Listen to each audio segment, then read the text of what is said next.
Welcome to Around the Weird. Here's your host, the museum curator of the strange and unusual, Mr. Nothing. Thank you, mysterious voice, and welcome back to Around the Weird, a booktube channel where I talk about all the unusual and out of the ordinary literature that I have found in my travels.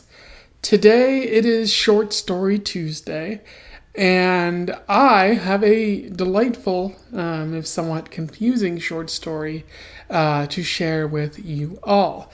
Today I want to talk about a short story about insecurities and dinner parties. I am referring to Bobcat by Rebecca Lee. Bobcat and Other Stories. I got this from my local library as I finally managed to get there and check out what they had. I'd already gotten a library card, but I hadn't actually checked anything out yet.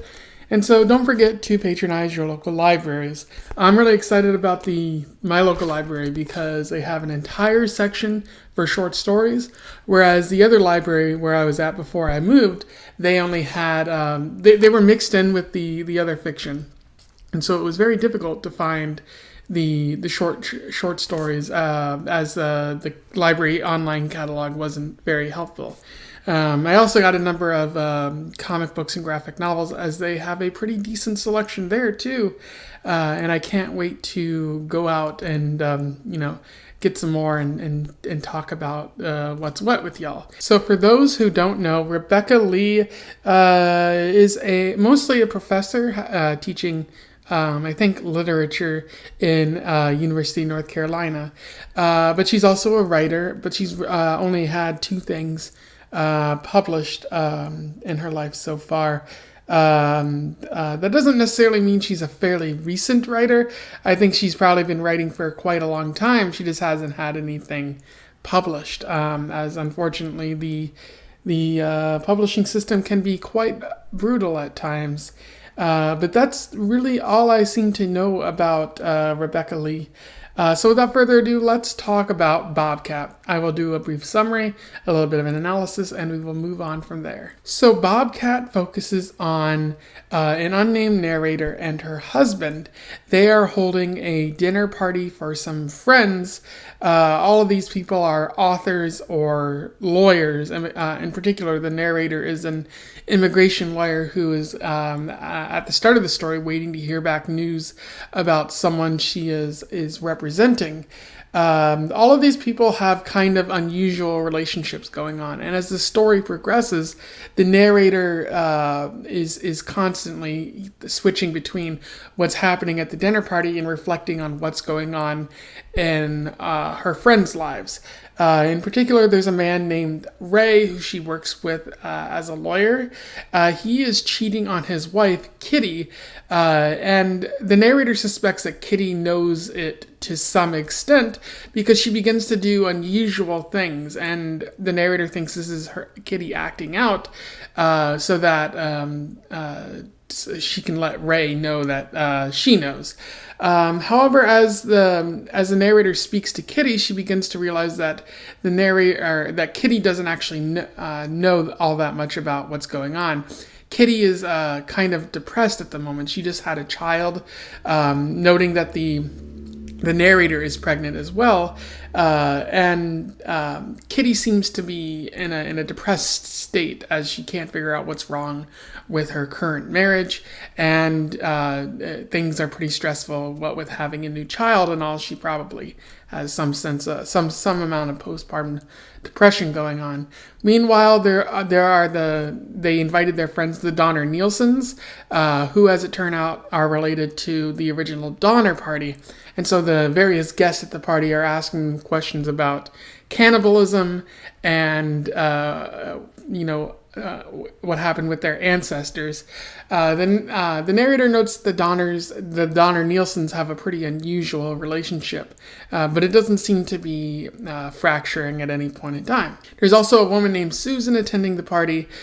Susan lost her arm while in Nepal. She was roaming around when a bobcat attacked her and she ended up losing her arm. The interesting thing about this is the narrator doesn't really believe Susan. One, because Susan is being very indirect with her answers when they ask her questions about the attack and what she learned about it. And the narrator also believes that she may be speaking in metaphors, that she wasn't really attacked by a bobcat. Rather, the bobcat represents some sort of tragedy in her life. But again, Susan doesn't seem to be revealing too much about this bobcat, and so there's that going on with Susan. And then the narrator also considers her relationship with her husband. They seem to have a bit of a fractured relationship.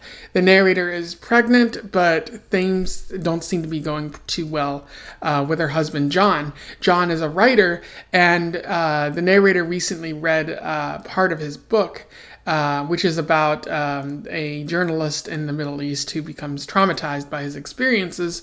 And she notes that the narrator's love interest in those stories don't really seem to match her, and in fact seem to match his editor.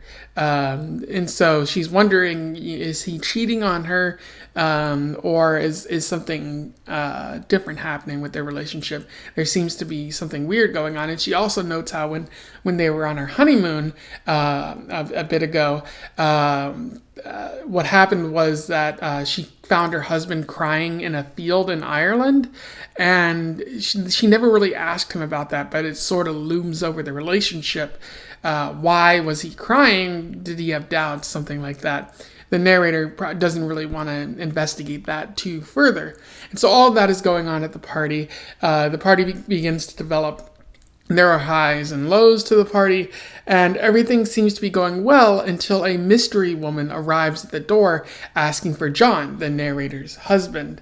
And the party guests begin to leave, and the narrator reveals that in just a couple months' time, while everyone else's relationships are going to survive for one reason or another, she's actually going to end her relationship with John. The narrator never reveals who this mystery woman at the party is, but she seems pretty significant towards the ending of this relationship. And as the story ends, the narrator begins to consider the bobcat, how she's going through her own metaphorical experience with a bobcat, and how she's going to have to remember Susan's advice to just bear with it and know that some pain is going to be coming, but she can get through it. So that's where the story ends. In terms of analysis, one of the themes that pops up through this story is insecurity. Most characters at this dinner party seem to feel anxious about not being enough, whether it be in their personal life, with their relationship, or maybe in their job. Something is making them unhappy. They're not feeling fulfilled, and so they wish things had kind of turned out differently. Although not every character is directly admitting that, and in fact, this entire story seems to be told through the perspective of the narrator, who you have to wonder, is this what the characters are actually feeling? Because Ray seems to be cheating on his wife, not really wanting to be in a relationship with Kitty. Kitty doesn't seem to be doing too well with having a child. Maybe she wishes she didn't have one altogether. She's saying some pretty heavy things about having children, leading the narrator to wonder if her own child is going to maybe not make her feel fulfilled. And then you also have the Donner Nielsen's, who have a bit of an unusual relationship. What's interesting about the character of Susan, though, is that she's missing an arm. And you would think, oh, well, I guess she's not feeling fulfilled because, of the tragedy in her life. But she's the only one of the characters who seems to understand how to deal with tragedy and how to make the most out of life. And so I do find it interesting that Rebecca Lee uses Susan as a way of standing, getting these characters like insecurities to stand out and also highlight maybe why Susan doesn't have those. But I do have to wonder if the narrator is projecting their own insecurities onto everyone else. Are the characters feeling what the narrator says they're feeling, or is she just making this up as a way of understanding anything that's going on for her? There's a good quote that I would like to read to you. The office, sitting in our sterile conference room where we daily and nightly worked on Duong Tran's fate, I generally thought of Ray in a somewhat holistic way, as a brilliant legal strategist and funny colleague, a crowd pleaser really, an essentially good-hearted man with an unfortunate personal problem on his hands. But now tonight, walking behind his wife in her strange boxy black and red kimono dress, down our tiny entranceway, it became clear that he was simply a cheater. It was just basic and stupid, what felt to him to be a genuine and essential stirring, a deep response to beauty was really just life having its way with him.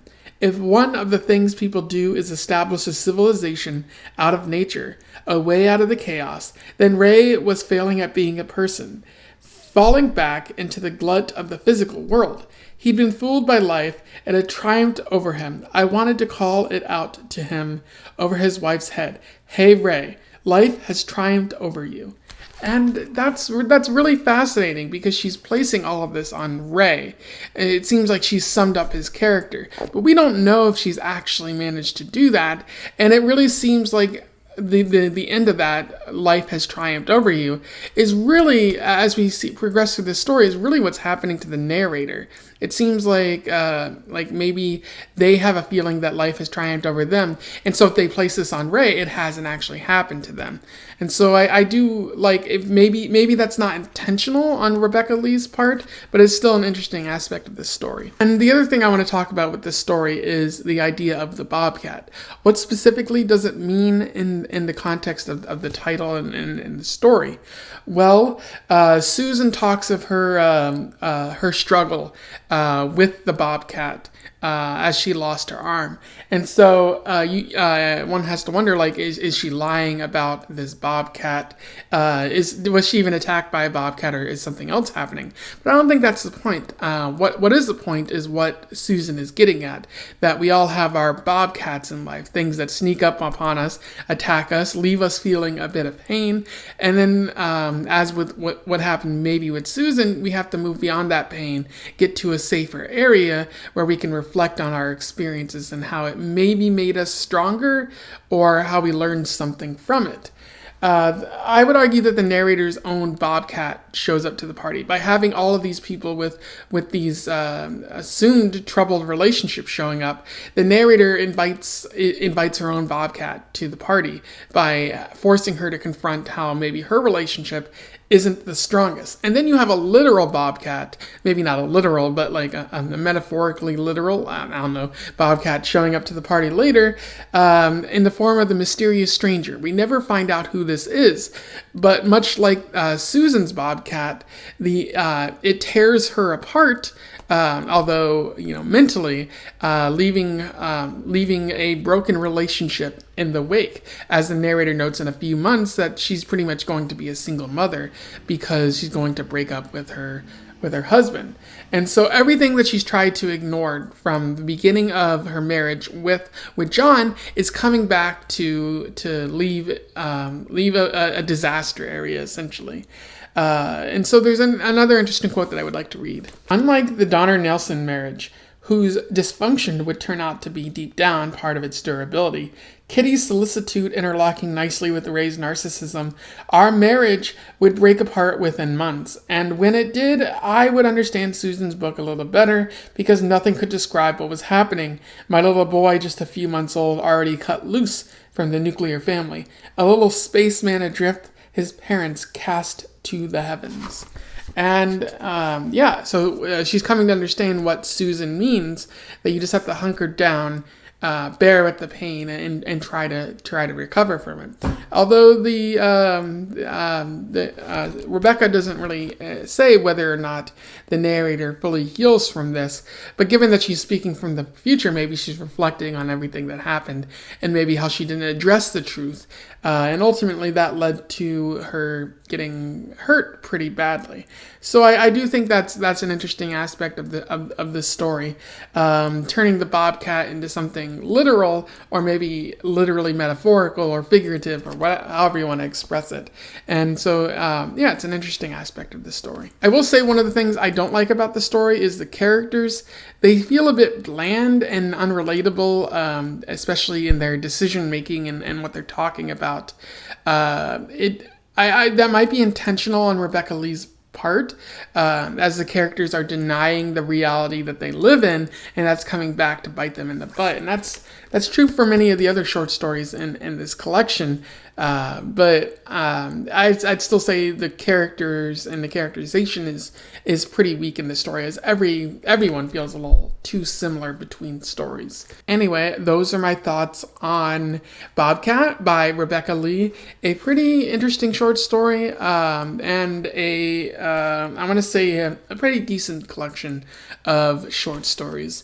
I'm going to say that I don't recommend this short story or this collection really, just because of how similar everything feels. And although it's an interesting idea and a way to express the short story in general by presenting a bobcat or something like that, ultimately I'd have to say that Rebecca Lee doesn't do a good job of connecting these ideas as thoroughly as I thought she could. And so as a result, you get a bunch of short stories that don't quite land in my opinion. If you read this and you have a different opinion, or you simply want to comment on something I said in my review, feel free to do so below. I would love to hear from you and have a discussion. Otherwise, don't forget to like, share, and subscribe, as maybe someone else will find enjoyment out of this in a way that I didn't. So I'm sure someone could find enjoyment. I personally did not, and I can't recommend it at this time. And so until then, I wish you the best of luck in your weird and wild animal travels. Farewell.